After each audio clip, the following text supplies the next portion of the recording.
I did this already once, actually, and I don't know what happened to my video. But what I did is I decided to put in radishes. And I put them in over here on this side.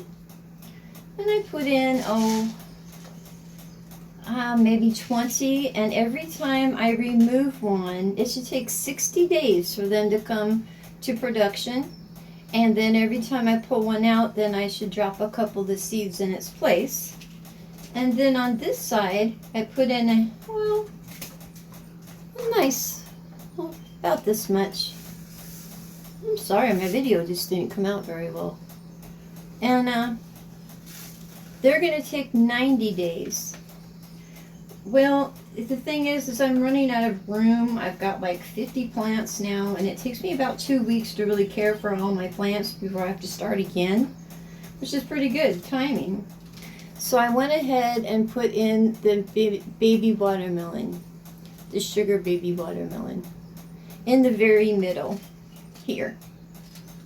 So let's hope, because it's small, it'll work out. You know, it's another one of my crazy ideas. And I just took my little handy dandy peroxide spray. You know, I think it's a cure for everything. And I'll just continue to water them in. I did put a little bit of soil over the radishes, but I didn't mess around too much with the carrots. I figured that it would water itself in time. So that's all. It's just a really short one. The other one was longer because I planted. Oh well.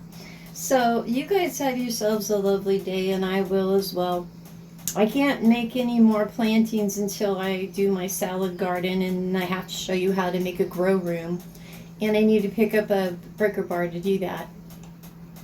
So I will talk to you later. Bye.